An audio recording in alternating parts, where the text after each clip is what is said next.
नमस्कार दोस्तों, स्वागत है आपका अपने चैनल कीज टू सक्सेस में। जैसा कि आप टाइटल देख रहे हैं, हमने अंतिम 14 दिनों के लिए रणनीति लेके आए हैं कि कैसे आपको एमपीपीएससी प्रीलिम्स क्वालिफाई करना है। ठीक है, और उसके लिए अच्छे से अच्छी स्ट्रेटजी बनाई है जिसमें कि आप 85 क्वेश्चन सही कर पाएंगे। आप 85 प्लस क्वेश्चन सही कर पाए, इसके लिए हमने रामबाण तरीका बनाया है। अगर इसको आपने प्रॉपर तरीके से फॉलो कर लिया तो निश्चित ही आप प्रीलिम्स निकाल ले जाएंगे और फिर मेंस देंगे अच्छे से। मेंस देने के लिए फिर लास्ट में आपको बताएंगे कि कैसे मैंने प्रीलिम्स की तैयारी की थी, प्रीलिम्स निकाला, फिर उसके बाद मैंने मेंस कैसे तैयार किया है। ठीक है, और मैंने कैसे मेंस दिया उसका एक्सपीरियंस आपके साथ साझा किया जाएगा। तो प्रीलिम्स कैसे मैंने निकाला उसका एक्सपीरियंस मैं आपके साथ साझा करना चाहता हूँ कि मैंने किन किन स्ट्रेटजी के ऊपर काम किया था। वही स्ट्रेटजी आपको बता रहा हूँ, कुछ भी नया नहीं है। हाँ, कुछ 2-3 जो सिलेबस ऐड हो गया था अभी, उसमें ज़रूर आपको मैं बता रहा हूँ कुछ चीज़ें। ठीक है, तो चलिए आज की वीडियो शुरू करते हैं। तो सबसे पहले तो आप ये दिमाग में फिक्स कर लीजिए कि आपको 85 प्लस क्वेश्चन करके आना सही, और वो निश्चित हो जाएंगे अगर ये इस स्ट्रेटजी को आपने फॉलो कर लिया तो। आपको पैनिक नहीं होना है अभी से कि मुझे इतने क्वेश्चन करने हैं उतने क्वेश्चन करने हैं। आपको सिर्फ ये करना है कि आपको सिर्फ रिवीजन के ऊपर ध्यान देना है। ठीक है, और सबसे ज़्यादा अगर किसी चीज़ पे ध्यान देना है तो वह है मेडिटेशन। 10 मिनट का मेडिटेशन कीजिए। मैंने पिछले बार किया था, मुझे बहुत फ़ायदा हुआ, मेरा दिमाग शांत था। एग्ज़ाम में इस तरीके से गया था जिस तरीके से मान लीजिए कोई एग्ज़ाम देने जाता है ना, जैसे कोई व्यक्ति जा रहा है जिसने कभी पढ़ा ही नहीं कुछ मान लीजिए, तो उसको कोई टेंशन ही नहीं है, तो एकदम रिलैक्स मोड में मैं गया था। मुझे कोई डर नहीं था, मुझे कोई पैनिक नहीं था कि मेरा नहीं निकलेगा तो क्या होगा। सबसे पहले आपको दिमाग से ये थिंकिंग निकालनी पड़ेगी कि मेरा होगा कि नहीं होगा। ये नेगेटिविटी की जड़ है, ये सोचिए मत। सबसे पहले ये सोचिए कि मेरा होगा और मैं कर रहा हूँ इस बार, और मुझे इस बार मेंस देना अच्छे से और मैं इसी बार ही क्वालिफाई करके आऊँगा। ठीक है, तो 10 मिनट का मेडिटेशन आपको करना ही है किसी भी हालत में। आज से शुरुआत कर लीजिए अगर नहीं किया है अभी तक तो। कैसे मेडिटेशन करना है इसके वीडियोस बहुत पड़े हुए हैं, हम उसके ऊपर नहीं जाएंगे। ठीक है, आप देख सकते हैं उन वीडियोस को। तो कल से अगर शुरुआत करते हैं तो 12 जुलाई से 24 जुलाई तक आपके लिए आपने स्ट्रेटजी लाई है। 13 दिन से लेकर 14 दिन तक आपको जी तोड़ मेहनत करना है। उसके लिए क्या करना है क्या नहीं करना है सब आपको इसी वीडियो में बताया जाएगा। ठीक है, कैसे आप 85 प्लस क्वेश्चन सही करेंगे, कितने दिन आपको देना है, कितने बार रिवीजन करना है, ये सब चीज़ आपको बता दिया जाएगा इसी वीडियो में। आपको टेंशन लेने की कोई ज़रूरत नहीं है। ठीक है, सब एक्सपीरियंस के साथ ही बताया जाएगा आपको। कुछ भी ऐसी चीज़ें नहीं बताई जाएगी कि एक नौसिखिया आदमी आपको बता रहा है। ठीक है, मैंने दिया है, मैंने क्वालिफाई किया, मैंने निकाला है। कई बार मैंने प्रीलिम्स मेरा नहीं निकला, कई बार मेरा प्रीलिम्स निकला। वो सब एक्सपीरियंस आपके साथ ले आया हूँ ताकि आप लोग क्वालिफाई कर पाए, और 4 महीने इस तरह ना बैठे कि मेरा प्रीलिम्स नहीं निकला और इस बात का आपको हमेशा गम होता है, आपको नींद नहीं आती, आपका दिमाग ख़राब रहता है, आप कुछ भी नहीं कर पाते। तो वो चीज़ ना हो आपके साथ, इसलिए आज का वीडियो देखते हैं और जल्दी से जल्दी इसे ख़त्म करते हैं। ठीक है, तो सबसे पहले आपको करना है एमपीजी के। सबसे पहले क्या देखना है, टॉप स्कोरिंग सब्जेक्ट जहाँ से आपको ज़्यादा मार्क्स का पूछा जाना है। ठीक है, वो सबसे पहले निपटाएंगे और उन्हीं सब्जेक्ट को आपको लास्ट के अंतिम 3 दिन में करना है रिवीजन फिर से। तो कैसे शेड्यूल बनाएंगे और क्या करेंगे ये आपको बता दिया जा रहा है, और आप अपने हिसाब से मैनेजमेंट कर सकते हैं दिन में कैसे पढ़ना है क्या नहीं पढ़ना है, कब तक रात में पढ़ना है कब तक नहीं पढ़ना है, 10 घंटे पढ़ना है 8 घंटे पढ़ना है, ये सब फालतू की बकवास है। जब तक आपका सिलेबस कंप्लीट नहीं होता, जब तक आपका रिवीजन नहीं होता, तब तक पढ़ना है। उसके लिए कितने घंटे वो फिक्स नहीं होते, कभी फिक्स नहीं करना चाहिए घंटे। ठीक है, तो देखते हैं एमपी जीके पढ़ना है। सबसे पहले आपको कोई भी एक बुक से, जो भी आप बुक से पढ़ रहे हैं उसी से पढ़े, कोई नई बुक के पीछे बिल्कुल नहीं भागना है। उसके बाद आपको हमारे वीडियो देखना है। हमारे वीडियोस में कम से कम 3 से ज़्यादा बुक का कंटेंट पड़ा हुआ है, अगर आप देखेंगे तो आपको निश्चित ही फायदा होगा। ठीक है, तो आप क्या करेंगे इसके लिए, एम को आपको पर्टिकुलर एम की बात कर रहा हूँ, 2 दिन देना है। ठीक है, और 2 बार रिविज़न करना है 2 दिन में। तो मतलब ये मान लीजिए कि एक दिन में एक बार रिवीजन आराम से हो जाएगा, 2 बार हो जाएगा, तो इतने में आपका दिमाग में एम के एकदम अंदर तक कूट कूट के चला जाएगा। इसके बाद आपका आई पे आएंगे लूसेंट जीके आएंगे और स्पीडी जीके। लूसेंट जीके से ही आपको संतुष्टि नहीं करनी है, आपको स्पीडी जीके के ऊपर भी जाना है। ठीक है, तो इसको भी 2 दिन देना है और 2 से 3 बार रिवीजन करना है। 2 बार अगर हो जाए तो बहुत अच्छी बात है, और कुछ लोग 3 बार कर लें जो कि पहले से पढ़े हुए हैं। कई लोग जल्दी कर लेते हैं रिवीजन, कई लोग तो इसे 4 बार भी रिवाइज कर सकते हैं। ठीक है, लूसेंट जीके को तो अपनी अपनी कैपेसिटी के ऊपर निर्भर करता है। तो आपके ऊपर है कितने बार रिवाइज करना है, जितने ज़्यादा रिवाइज करेंगे उतना ज़्यादा फायदा है। क्वेश्चन को लिंक करके ही पढ़ें। कोई भी चीज़ को आप पढ़ रहे हैं बिना लिंक करके पढ़ेंगे तो दिमाग में सेट नहीं होती है। कुछ समय के लिए ज़रूर सेट हो जाएगी लेकिन बाद में वो भूल जाएंगे। तो जब तक आप कोई चीज़ को लिंक नहीं किए या फिर ट्रिक नहीं बनाए हो तो वो याद नहीं रहती है, और याद रखना है उसको तो मल्टीपल टाइम रिविज़न करना होगा। ठीक है, इसके बाद हम आएंगे करंट अफेयर पे केएफ लिखा हुआ है, करंट अफेयर बोलते हैं जिसे, ठीक है। तो ये किससे देखना है आपको, पीडी मस्ट है, पीडी से देखा होगा तो ठीक है, नहीं तो फिर आपके लिए तथ्यवान एमपी का हो जाएगा और स्पीडी। तथ्यवान और स्पीडी और वीडियो, किसके वीडियो, मैंने तो डाले नहीं करंट अफेयर के, तो आप किस सर बोल रहे हैं कि वीडियो देख लीजिए, किसके देख लीजिए। यूट्यूब पे न जाने कितने लोगों की वीडियोस पड़े हुए हैं। आप सब लोग जानते हैं डिजिटल इंडिया का ज़माना चल रहा है। आपको तो इतने बड़े बड़े चैनलों के नाम पता होंगे कि जहाँ पर 1000, 500 इस टाइप के क्वेश्चंस पड़े होते हैं। तो आप वहाँ से एक दो कोई भी क्वेश्चन वीडियो उठा लीजिए, 4, 5, 6 घंटे का, उससे निपटा दीजिए, वो हो जाएगा आपका वहाँ से, ठीक है। एक चीज़ हमेशा याद रखिए, पेपर में वही चीज़ पूछी जाती है जो ज़्यादा इंपॉर्टेंस रखती है। अंदर की चीज़ें पे ज़्यादा ध्यान ना दें, छोटी छोटी चीज़ों पे ज़्यादा ध्यान बिल्कुल ना दें। तो इसको आपको कितना समय देना है, करंट अफेयर को भी 2 दिन देना है और 2 बार रिवीजन करना है। कुछ चीज़ें जो ऐसी है जो हमेशा के लिए पूछी जाती है, सम्मान हो गया, तो इन चीज़ों को हमेशा आपको क्या करना है, ट्रिक के साथ याद करना है। किसी भी तरीके से ट्रिक बनाइए, कोई मैटर नहीं करता आपने ट्रिक कैसी बनाई है, कोई पूछता नहीं। इसके बाद का टॉपिक आता है यूनिट 7, यूनिट 9 और यूनिट 10, क्योंकि 8 तो इसी में आ जाएगा ना करंट अफेयर में। तो यूनिट 7, 9 और 10 ये जिनका स्ट्रांग है वो लोग आराम से निकाल के ले जा लेंगे, और जिनका इसमें से कोई भी एक यूनिट वीक है उसको थोड़ी तकलीफ आ जाएगी, ठीक है, वो थोड़ा 5 क्वेश्चन नीचे गिर सकता है। तो इसके लिए मैं कहना चाह रहा हूँ कि 2 दिन दीजिए, 2 से 3 बार रिवाइज कीजिए। किससे किससे पढ़ेंगे, तो जिस भी बुक से आपने पढ़ा है, कोई पीडीएफ से पढ़ा है, किसी के नोट्स पढ़ा है, उससे कोई दिक्कत नहीं है, आप उसी से पढ़िए। उसके अलावा आपको क्या करना है, नेसेसरी जो है वो ये है कि आपको हमारे वीडियोस से कंप्लीट करना है, क्योंकि ये 1 लाइनर के तौर पे डाला गया और एक एक वीडियो 3 से 4 मिनट का ही है। तो टोटल 56 वीडियोस है। इस वीडियो को मैं ही अगर पढ़ना जाऊं तो मैंने सिर्फ इन 56 वीडियोस को 3 घंटे, 2 से 3 घंटे में ख़त्म कर दिया था, ठीक है, अच्छे से। तो आप आराम से देख सकते हैं, कोई बड़ी बात नहीं है, इनको देखिए। और बुक तो आपको बता दिया कि जो भी है उस हिसाब से उसके एमसीक्यू जरूर लगाना है आपको।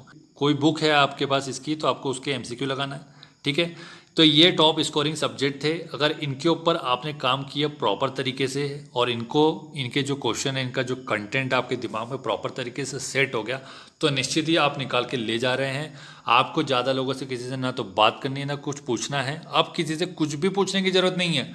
अब आपको जितना आता है उतना बहुत है, और जो बताया जा रहा है उसके ऊपर काम कर लीजिए बस।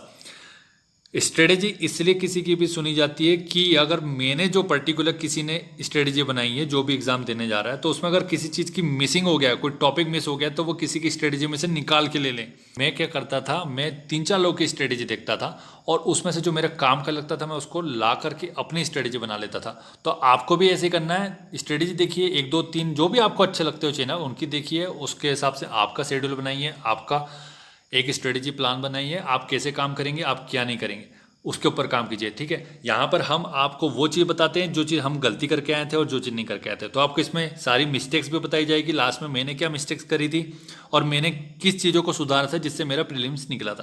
क्या है smart method to gain more marks.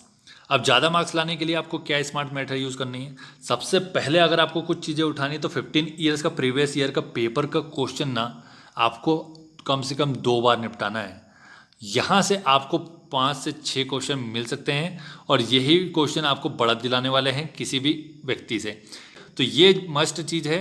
ये जो चीज़ देख रहा है, जो भी वीडियो ये देख रहा है, उसके लिए बता दो कि ये लास्ट का जो चीज़ बताई जा रही है बहुत इंपॉर्टेंट हो सकता है। इसके बाद क्या है, आर्टिकल्स है, संविधान संशोधन है, 100th कॉन्स्टिट्यूशनल अमेंडमेंट के बाद जितने भी अमेंडमेंट आए बहुत इंपॉर्टेंट है। यहाँ से आपके 1-2 क्वेश्चन आने वाले हैं और यहाँ से आपको आर्टिकल के भी मिल जाएंगे। तो ये यहाँ से आपका 1-2 क्वेश्चन सही हो जाएगा। आपको कौन से संविधान संशोधन पढ़ने हैं, कौन से आर्टिकल पढ़ना है, उसका एक मैं वीडियो डाल दूंगा छोटा सा 1-2 मिनट का, ठीक है, वहाँ से आपका काम हो जाएगा। इसके अलावा क्या है, आपने जो भी टेस्ट सीरीज लगाई है उसके एमसीक्यू जो आपको नहीं बने हैं आपने नोट करके रखे हैं, उन्हें ज़रूर पढ़िएगा। या फिर हमने जो वीडियोस डाले हैं टेस्ट सीरीज़ के, उसमें जितने भी क्वेश्चन जो आपको इंपॉर्टेंट लगते हैं वो आपको पढ़ना है, किसी भी हालत में नहीं छोड़ के जाना है। इसके अलावा क्या है, मैप है। मैप में क्या है, इंडिया और एमपी का मैप देखना है आपको, किसी भी तरीके से अच्छे से देखना है। इंडिया के लिए तो आपको पता है एटलस की बुक आती है, ओरिएंट सॉन की आती है शायद, तो उसकी देख सकते हैं। अगर है तो, नहीं है तो फिर कोई भी आपके पास एटलस होगा वो देख लीजिएगा। एमपी के लिए आपके पास कोई पर्टिकुलर मैप की बुक तो आती नहीं है, लेकिन मानचित्र वाली के नाम से बहुत सारी बुक आने लगी है, वो देख सकते हैं। या फिर आपने मैप प्रैक्टिस करी होगी तो उससे काम कीजिएगा। जैसे मैंने मैप प्रैक्टिस की, कम से कम मेरे पास एमपी के मान लीजिए 30 मैप बने हुए हैं, जिसमें काम के जो भी काम के हैं वो मैंने बना के रखे हैं। तो इन स्मार्ट मेथड वाले टॉपिक को कितना दिन देना है, इसको देना 2 दिन और 2 बार इनको निपटाना है, ठीक है। इसके अलावा क्या है, अब कुछ लोगों का सीसेट वीक हो सकता है, या फिर कुछ लोग वन फॉरेस्ट की भी एग्ज़ाम निकालना चाहते हैं। उन लोगों के लिए मैं कहना चाहूँगा कि आपने तो सीसेट के ऊपर पहले से ध्यान दिया होगा, तो अच्छी बात है। जो लोग सिर्फ एडमिनिस्ट्रेटिव फील्ड में आना चाहते हैं उन लोग के लिए सीसेट कैसे कवर करेंगे, वो लोग 2 टेस्ट देना है, जो वीक टॉपिक है उसको कवर करना है और उसको एक दिन देना, पूरा देना है और एक बार में कवर करना है, अच्छे से करना है। 2 बार देखने की जरूरत नहीं पड़नी चाहिए, एक बार में देनी चाहिए। और सीसेट को कैसे कवर करना है आपको बता दूं कि पीछे से ही आपको क्वेश्चन कवर करना है, और मैथ्स को आपको पहले, मैथ्स और रीजनिंग को आपको पहले छूना नहीं है। इसके अलावा जितने भी डिसीजन मेकिंग के हैं, कंक्लूजन है, या फिर सिलॉग्स है, या फिर आपको जो हिंदी के पैराग्राफ्स आते हैं, ठीक है, ये सब आपको करने हैं पहले, फिर उसके बाद आपको रीजनिंग और मैथ्स के ऊपर जाना है। तो ये आपका आराम से 50+ यहाँ से क्वेश्चन आपको सही करके आना है, अगर आपको क्वालिफाई करना है तो सिर्फ। और अगर जिन लोगों को वन विभाग में भी जाना है तो उन लोगों के लिए मैं कहूँगा कि सिर्फ आपको 75+ करना होगा, 75+ सही करना होगा, जिस तभी आपका निकल पाएगा। इसके बाद हमारे पास बचते 3 दिन। अंतिम 3 दिनों में क्या करना है आपको, जो आपको लोगों से आगे निकाल देंगे। आपको पढ़ना है एमपी पढ़ना है, एमपी जीके पढ़ना है, लूसेंट जीके पढ़ना है, और यूनिट 7, 8, 9, 10 पढ़ना है। सिर्फ इतना ही पढ़िएगा लास्ट 3 दिन में, और इसका हो सके तो 2 बार रिवीजन कर लीजिएगा, तो आपको मज़ा आ जाएगा। आपको मज़ा ऐसा आएगा कि जब पेपर दे के आएंगे और शाम को जब दोस्तों से मिलेंगे ना, तो आपको ऐसा लगेगा कि आज तो भाई मत पूछो क्या मज़ा आया है, अब तो मैं बहुत बढ़िया पेल के सोऊंगा, या फिर मैं कुछ अच्छा सा खाने जा रहा हूँ आज, या दोस्तों को फ़ोन लगाने वाला हूँ। जो भी है, आपने जितना भी अभी तक संघर्ष किया है, जितना पेशेंस रखा है, वो आपको 25 तारीख को शाम को बहुत खुशियाँ देने वाला है। इसके अलावा अब हम वो चीज़ देख लेते हैं जो आपको ध्यान रखना है, ठीक है, थिंग्स टू बी रिमेंबर। तो देख लेते हैं, पॉइंट वाइज देखते हैं। पहली बात तो ये कि do not change your answer. आपने कोई भी आंसर लगा दिया, आपके दिमाग ने पहले जो रिफ्लेक्ट किया है वही आंसर होता है, उसे आपको चेंज नहीं करना है। दूसरी चीज़ देखते हैं, attempt easy question first. Paper को पहली बात पूरा पढ़ लीजिए, पेंसिल उठाइए, जो क्वेश्चन के आंसर बनते हैं उनको आपको पेपर में मार्क करते हुए चलना है, ठीक है। उसके अलावा फिर सेकंड रीडिंग में जब आएंगे, जैसे कि इसका अगला पॉइंट लिखा हुआ है, try to read paper 3 times. आपको पेपर को कम से कम 3 बार पढ़ना है, तो पहले बार में आपको इजी क्वेश्चन को टिक तुरंत लगा लेना है। सेकेंड टाइम में आपको थोड़े टफ मीडियम क्वेश्चन पे आना है, जो आपको कन्फ्यूजन दे रहे थे उनको लगाना है। फिर थर्ड टाइम में ऐसे क्वेश्चन अटेम्प्ट करने हैं जो आपको बिल्कुल बनते ही नहीं है। यहाँ पर आप कुछ भी लगाइए, अक्कड़ बक्कड़ बम्बे वो, या जो भी लगाना है आपको, या फिर हनुमान चालीसा पढ़िए, या फिर कोई भी मंत्र पढ़िए, या फिर आप अपना तुक्का लगा करके, दिमागी शक्ति का यूज़ करके, जो भी आपको आ रहा है वो उसका यूज़ करके आप उसको लगाइएगा, ठीक है। तो 3 टाइम्स आपको पेपर ऐसे पढ़ना है और ऐसे अटेम्प्ट करना है, निश्चित ही आपका काम होगा। इसके बाद क्या है, फिल OMR सीट केयरफुली। किसी भी गोले को इस तरीके से ना भरे जिससे कि दिक्कत पैदा हो जाए आपको। आपने इतनी मेहनत की है तो यहाँ पे सिली मिस्टेक्स नहीं करना है, OMR सीट में खासकर बहुत ध्यान से भरिए, दिमाग को शांत करके भरिए, किसी से कुछ ज़्यादा पूछने की जरूरत नहीं है। कुछ डाउट भी है तो आप सीधे सर या मैडम से पूछिए, ठीक है। इसके बाद क्या है, do not talk with anyone before exam. आप एग्ज़ाम हॉल जा रहे हैं या फिर सेंटर जा रहे हैं, तो वहाँ आपके कोई दोस्त मिल रहा, भाई बहन कोई भी मिल रहा हो, रिश्तेदार मिल रहा हो, या घर पर ही कोई, तो किसी से भी कोई बात नहीं करना है। माता पिता के चरण स्पर्श कीजिए, भगवान को नमन कीजिए, जो मैंने काम किया है, जो मैंने संघर्ष किया है, जो मैंने तपस्या की है, उसको आज सफल हो जाऊं, मैं आज अच्छे से पेपर दे के आऊँ, ऐसी कामना करके जाइए। और किसी से भी कुछ भी ज़्यादा बातें करने की ज़रूरत नहीं है, क्योंकि आपका दिमाग डाइवर्ट हो जाएगा, कुछ चीज़ें जो फैक्ट आपके दिमाग में होंगे मिसलीड हो जाएंगे, ठीक है। तो इन चीज़ों से दूर आपको रहना है, और अगर कोई कुछ बोल रहा है तो उससे दूर चले जाइए, या उसको स्पष्ट तौर पे बोल दीजिए कि भाई मैं आपसे बाद में बात करूंगा, अभी मेरे पास टाइम नहीं है। अगर उसे बुरा लग रहा है तो लगने दीजिए, क्योंकि यहाँ पर आपके करियर की बात है, आपका करियर बड़ा है, ठीक है। इसके बाद देखते हैं, meditate at least 10 minute before exam. अगर आप एग्ज़ाम में जा रहे हैं तो एग्ज़ाम में जाने से पहले आपको 10 मिनट का मेडिटेशन करना है, घर पे कर लीजिए, या फिर आप एग्ज़ाम हॉल में जाएंगे तो आप वहाँ पे OMR सीट भरने के बाद भी आपका सफिशिएंट टाइम होता है। वहाँ पर किसी को देखने से, ढूंढने से अच्छा है कि आप 10 मिनट का मेडिटेशन कर लें, वो आपको बहुत फ़ायदा पहुँचाने वाला है। और करके देखिएगा, नहीं पहुँचाएगा तो आप बताइएगा बाद में। तो आप ये जो 13 दिन में मेडिटेशन करेंगे ना, इसका प्रभाव आपको जब आप एग्ज़ाम देने जाएंगे उसके पहले पहले महसूस होगा। और ये 13 दिन में जब आप मेडिटेशन करेंगे, हर दिन आपको महसूस होगा कि आप में कुछ नई एनर्जी है, आप में कुछ नया परिवर्तन है, वो आपको वहाँ पर दिखेगा। उसका एग्जाम्पल आपका रिजल्ट बताएगा। इसके बाद क्या है, elimination method is best method.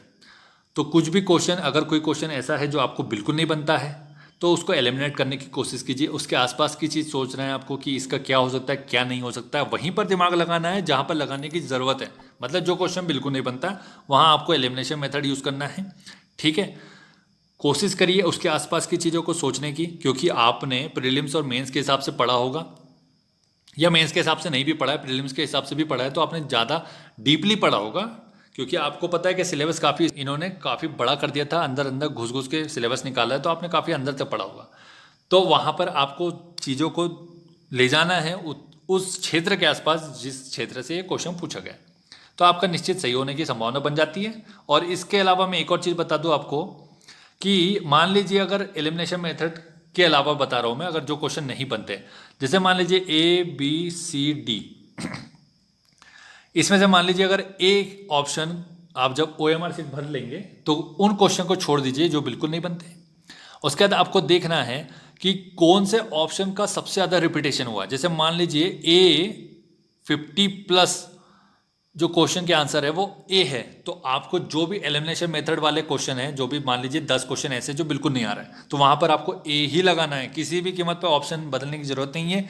जो ज़्यादा रिपीट हो रहा है आंसर का ऑप्शन, उसी को आपको लगाना है। ठीक, इसके अलावा बता रहा हूं मैं नेक्स्ट चीज़ कि आपको क्या नहीं करना है। Do not think too much. आपको बहुत ज़्यादा सोचना नहीं है कि क्या होगा क्या नहीं होगा, मैं कर पाऊंगा, मैं कर पाऊंगी कि नहीं, अगर पेपर कैसा आएगा, पेपर कैसा नहीं आएगा, ये बन रहा वो नहीं बन रहा, ये कैसा कर पढ़ के आया, वो कैसा पढ़ के आया, कोई बुक लेकर आया सेंटर में, कोई प्रवेश पत्र लेकर नहीं आया, कोई साइन करके नहीं आया, कोई सैनिटाइजर लेके नहीं आया, कोई हैंड वॉश लेके नहीं आया। तो ये सब चीज़ें आपको ध्यान रखनी है, ज़्यादा सोचना नहीं है। जो चीज़ ज़रूरी है वो चीज़ लेकर के जाए ज़रूर। ठीक है, ठीक है, तो ज़्यादा बिल्कुल नहीं सोचना है, उसी चीज़ को सोचना है जो काम की है। इधर उधर की बातें ना सोचें, कौन नोट्स लेके आया, कौन नोट्स लेके नहीं आया, वो सब छोड़ दीजिए। दूर खड़े रहें सभी से, अकेले खड़े रहें, सोशल डिस्टेंसिंग का पालन कीजिए, अकेले रखिए और अपने आप को कुछ अच्छी चीज़ों के बारे में सोचिए। या फिर आप खड़े खड़े अपने माता पिता के बारे में सोच सकते हैं और अपने अपने आप को एक अच्छी पोस्ट पर सोच सकते हैं वहाँ पर खड़े होकर के कि मैं ये बनने जा रहा हूँ और मैं बन रहा हूँ, इस बार मैं करके दिखाऊंगा। इतने बार नहीं निकला तो क्या हुआ, इस बार मैं करके दिखाऊंगा। ठीक है, तो इसके बाद नेक्स्ट देख लेते हैं। Keep your self motivated and confident. जैसा कि बताया गया आपको कि आपको हमेशा अपने आप को मोटिवेटेड रखना है, कॉन्फिडेंट रखना है कि मुझे करना है, मैं कर रहा हूँ, मैं करके दिखाऊंगा। ये वाली भावना हमेशा अपने आप में रखिए, आपका काम हो जाएगा। आपको ज़्यादा इधर उधर तांत्रिक विद्या में नहीं जाना है। ठीक है, आपकी मेहनत ही आपको सफल बनाएगी। इसके बाद है टेक हाई कार्ब्स। आपको ज़्यादा कार्बोहाइड्रेट लेना है एग्ज़ाम के पहले। बता दे रहा हूँ क्या लेना है, क्या नहीं लेना है, क्यों लेना है। You can take 3 eclairs between exam. Eclairs toffee जो आती थी वो ले सकते हैं, डेयरी मिल्क भी ले सकते हैं, या कोई भी जो भी चॉकलेट आपको पसंद होगी वो ले सकते हैं। तो क्या होता है जब पेपर पढ़ते हैं आप, तो आपका दिमाग थक जाता है, या आप जो ट्रैवल करते हैं, आना जाना करते हैं, ठीक है, तो उससे आपका दिमाग थक जाता है क्वेश्चन पढ़ पढ़ के। तो वहाँ पर क्वेश्चन की ज़रूरत, तब वहाँ पर ज़रूरत होती है फटीक को हटाने के लिए आपको चाहिए होता है कार्बोहाइड्रेट। जैसे कि आपने सभी ने पढ़ा होगा साइंस में कि आपको कार्बोहाइड्रेट एक्स्ट्रा एनर्जी प्रोवाइड कराता है। ठीक है, तो आपको कार्बोहाइड्रेट लेना है, ज़्यादा अमाउंट में नहीं लेना है। 3-4 टॉफ़ी अगर खा लेंगे आप एक्लेयर्स की, या फिर एक अगर किटकैट खा लेंगे, किटकैट के भी 3-4 टुकड़े करके रखिए। 30-30 क्वेश्चन के बीच में आपको एक एक टुकड़ा खाना है। आपका दिमाग रिचार्ज होता रहेगा और आपको एक एक्स्ट्रा एनर्जी मिलेगी। और थोड़ा बहुत पानी रखिएगा अपने पास, ताकि अगर प्यास लगे तो थोड़ा बहुत 1-2 घुट पी सकते हैं। ऐसा पानी नहीं पीना है कि आपको 1 लीटर पानी पीने के बैठ गया और फिर बीच में आपको वॉशरूम जाना पड़ रहा। इस टाइप का काम बिल्कुल ना कीजिएगा। 1-2 बूंद पीजिएगा। ठीक है, धीरे धीरे धीरे हाइड्रेटेड रहना है अपने आप को। क्या है, ड्रिंक इनफ वाटर। ठीक है, तो इनफ पानी पीना है, इतना नहीं पीना है कि आपको दिक्कत हो। इसके बाद क्या है, do not think about silly mistakes. अब ये नहीं सोचना है वहाँ पर कि यार मेरे से हमेशा सिली मिस्टेक्स हो जाती है, इस बार भी हो जाएगी क्या, मैं कर तो नहीं दूंगा। तो इस टाइप की चीज़ों को आप बुलावा दे रहे हैं कि आइए, गेट खोल के रखा है, सिली मिस्टेक्स करके जाइए। तो ये चीज़ बिल्कुल नहीं सोचना है, आपको ध्यानपूर्वक काम करना है। ज़्यादा फोकस्ड रहेंगे, जो मेडिटेशन कर रहे हैं ना आप, तो उससे आपका फोकस और कंसंट्रेशन पावर बढ़ेगा। तो इसके बढ़ने से आप क्या होगा, आपका सिली मिस्टेक्स बिल्कुल नहीं होगा। ठीक है, इसके अलावा क्या है, take good breath during exam. जब आप एग्ज़ाम में बैठ रहे हैं या क्वेश्चन अटेम्प्ट कर रहे हैं तो नॉर्मल ब्रीथ से जो थोड़ा ज़्यादा ब्रीथ लेना है, थोड़ा हल्का लेना है, ज़्यादा नहीं, मतलब नॉर्मल ब्रीथ लेना है। उससे क्या होगा, ऑक्सीजन का सेचुरेशन अच्छा होगा। तो ऑक्सीजन अगर अच्छा होगा तो बॉडी में, पूरी बॉडी में, माइंड में ऑक्सीजन लेवल अच्छा जाएगा, तो आपको सही चीज़ दिमाग में आएगी, वो चीज़ नहीं आएगी जो चीज़ आपको नहीं आनी चाहिए। ठीक है, तो ये सब चीज़ थी जो आपको बताना चाह रहा था मैं, और आप लोग जिसके ऊपर काम कर सकते हैं। इसके अलावा मैं बोलना चाहूँगा कि ऑल द बेस्ट, कि हमेशा आप अपना अच्छा करिए, लक के ऊपर बिल्कुल निर्भर नहीं करिए, हमेशा अपना बेस्ट करने की कोशिश कीजिए। और ये बेस्ट कैसे करेंगे, जब आपने मेहनत की होगी बहुत, आपकी मेहनत ही आपकी सफलता का परिणाम होती है। ठीक है, तो अगर, और इसके बाद हम 26 जुलाई को एक वीडियो डाल देंगे कि पेपर कैसा आया, क्यों आया, उसका एनालिसिस डालेंगे इस बार। ठीक है, कि जो सिलेबस चेंज हो गया है वो कैसे आया, क्यों आया, कहाँ से पूछा, कहाँ से क्या नहीं पूछ लिया, हमारे वीडियो से कितना आया, आपके जितने भी हमने टेस्ट सीरीज कराई उससे कितना आया, ये सब आपको बताएंगे अच्छे से। ठीक है, तो खुश रहिए, जितना भी टेंशन है उस टेंशन को भुला दीजिए, कोशिश कीजिए कि ये एग्ज़ाम बहुत बड़ा है और आपको निकालना है, आपको बहुत लोगों के सपने पूरे करने हैं, अपने भी करने हैं। ठीक है, कोविड-19 के बीच में बहुत लोगों ने त्रासदी झेली है, बहुत सारे लोगों के यहाँ विपत्ति आई है, तो उस विपत्ति को आपको थोड़ा सा भूल करके अपने आप को प्रूफ करने का, अपने घर परिवार में एक बड़ी खुशी देने का ये मौका है, तो आप ये कर सकते हैं। ठीक है, आपका एग्ज़ाम निकलने से आपके माता पिता, आपके भाई बहन कितने खुश होंगे या आप उसका अंदाज़ा नहीं लगा सकते। ठीक है, जब उनकी खुशी होगी तो वो जब खुशी में, जब माँ की खुशी में जब उनकी आंखों से आंसू निकलते हैं, तो वो इस जीवन का, जो जीवन मिला है उसका सबसे बड़ा वरदान होगा कि किसी बेटे की, बेटी की सक्सेस पर अपने माता पिता के आंखों में खुशी के आंसू आना। तो अगर आप ये सब चाहते हैं तो मेहनत कीजिए, अथाह मेहनत कीजिए, अथक प्रयास कीजिए। ठीक है, और मैं बोलना चाहूँगा जिनको भी वीडियो अच्छा लगा तो वीडियो को लाइक कर दीजिएगा और चैनल को सब्सक्राइब करना बिल्कुल ना भूलें। Thank you so much.